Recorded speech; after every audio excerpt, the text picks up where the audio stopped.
ओम नमः शिवाय। प्रिय दर्शकों, जो सपना आंखों की नींद उड़ा दे वही काम का है, बाकी तो सब नाम का है। अब मिथुन राशि की बात करूंगा तो सपना देखने का समय आ गया है। दुविधा में रहने का समय नहीं है ये कुछ करने का समय है, कुछ बेहतर करने का समय है, क्योंकि समय आपके अनुकूल है। क्या कुछ अनुकूल है, क्या होगा क्या नहीं होगा, इस विषय पर चर्चा करते हैं इस वीडियो में। आइए, सबसे पहले आपकी राशि के स्वामी या लग्नेश कहिए, ये बुध हैं। और बुध जो है बिजनेस, बुध बुद्धि, बुध विवेक, बुध आपके लिए, आपका स्वास्थ्य भी बुध है। बुध खराब तो आपका स्वास्थ्य खराब। बुध आपके लिए सुख है, गाड़ी है, घर है। बुध आपके लिए फ्रेंड सर्कल जितने भी हैं वो बुध ही है। आपकी माता जी को देखने वाला ग्रह भी तो बुध ही है।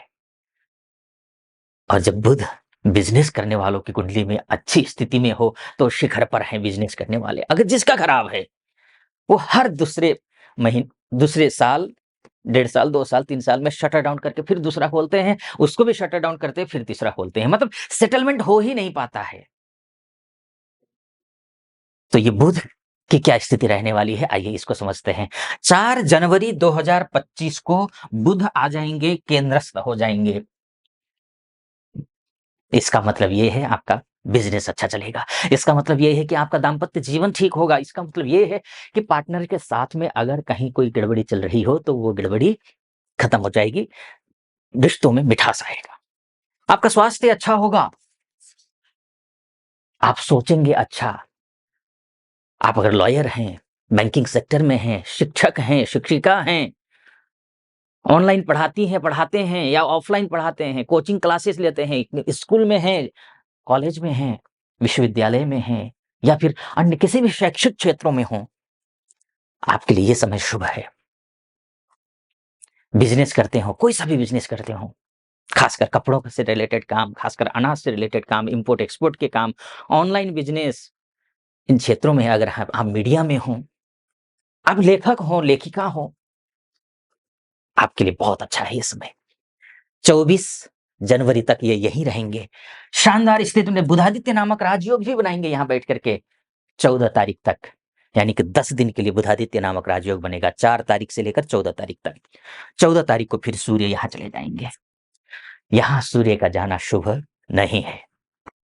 आपका मनोबल टूटेगा, आपके छोटे भाइयों के साथ में, बहनों के साथ में रिश्ते खराब होंगे। शासन से, प्रशासन से संबंधित कोई काम अटके हुए हैं, लटके हुए हैं, तो वो लटके ही रहेंगे। ठीक नहीं है। पिताजी के साथ रिश्ते बेहतर बनाने की कोशिश आपको करनी चाहिए। ये पिताजी के स्वास्थ्य अगर ठीक नहीं रहता हो तो पिताजी को, अगर पिताजी के साथ में नहीं रहते हैं तो बराबर उनको फोन कीजिए।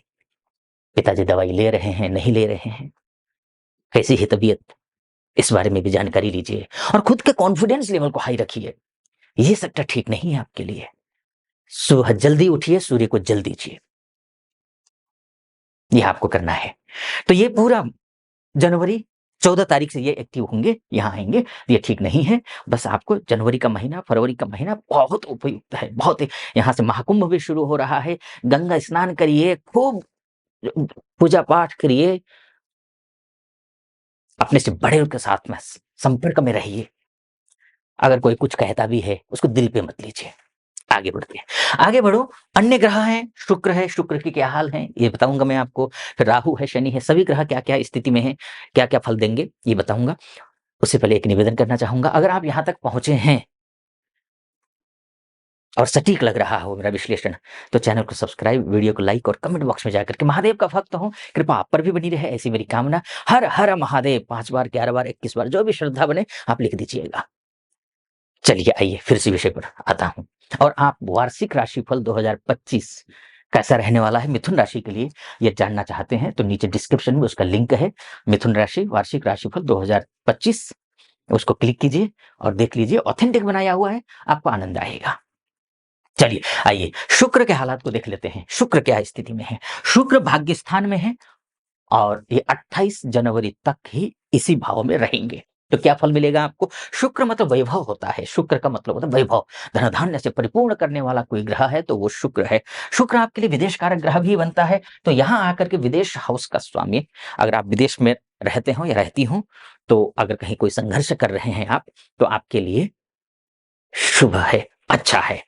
भाग्यस्थ शुक्र अच्छा होता है, बहुत बढ़िया होता है।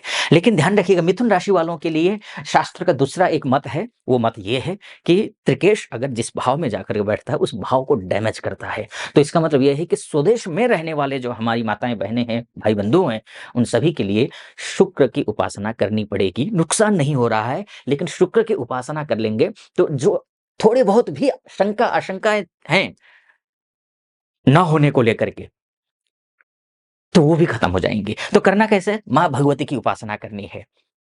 शुक्रवार के दिन खासकर आप सफेद वस्तु दान कीजिए, दूध, दही, चीनी, मिश्री, सफेद कपड़ा, ये सब कुछ आप दान करिए।